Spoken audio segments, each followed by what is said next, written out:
देखिए, कांग्रेस से जीतू पटवारी जी जो भी आरोप लगा रहे हैं, एक तो उनमें सत्यता नहीं है और दूसरा वो प्रमाणित नहीं है। आरोप आप तब लगाएं जब प्रमाणित हो।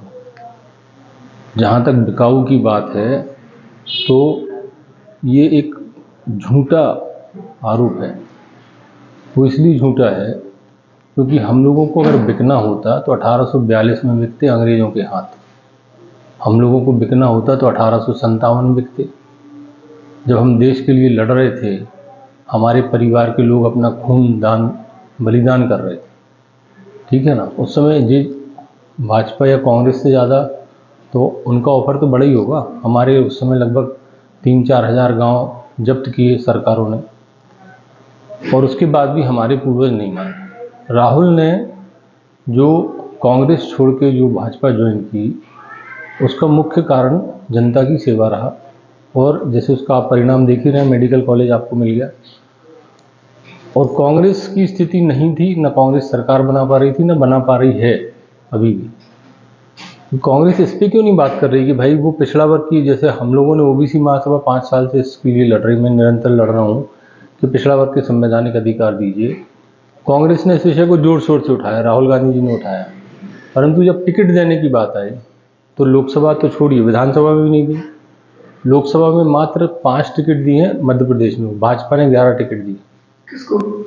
पिछड़ा वर्ग, ठीक है ना। तो बिकाऊ जी 54 साल कांग्रेस की सरकार रही भारत में, तो 54 साल आप जब सरकार में रहे पूर्णकालिक, उस समय आपने पिछड़ा वर्ग को अधिकार क्यों नहीं दिए? 2011 में जातीय जनगणना हो गई थी, वो सार्वजनिक क्यों नहीं किए? राष्ट्रीय पिछड़ा वर्ग आयोग जो भाजपा सरकार ने बनाया, केंद्र सरकार ने, वो कांग्रेस ने क्यों नहीं बनाया? तो बहुत सारे मुद्दे हैं जिसमें कांग्रेस बिल्कुल स्पष्ट दिख रही है कि बिकाऊ कांग्रेस है, ठीक है ना। बिकाऊ कांग्रेस है, और पिछड़ा वर्ग के अधिकारों को लेकर वो बिकी। किसके हाथों बिकी, क्यों बिकी, क्या हुआ, ये भगवान जाने। परंतु आपने पूर्णकालिक शासन में रहते हुए भी पिछड़ा वर्ग को उसके अधिकार नहीं दिए हैं, ये सत्य है, प्रमाणित है। राहुल के ऊपर जो आप आरोप लगाते हैं वे प्रमाणित नहीं है, कहीं से भी प्रमाणित नहीं है। जीभ उठाई तलुआ से मारी, इस प्रकार का आरोप नहीं लगाना चाहिए। मैं इसका परिवार के नाते, और आप हमारे परिवार को बदनाम कर रहे हैं, जो परिवार देश के लिए लड़ा, जिस परिवार की इतनी कुर्बानियाँ हैं।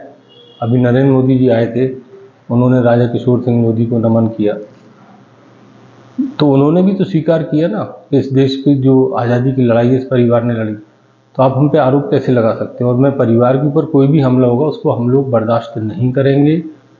परिवार पूरा इकट्ठा है, कुल कुटुंब गांव तक इकट्ठा है इस मामले में, कि हम लोग बर्दाश्त नहीं करेंगे।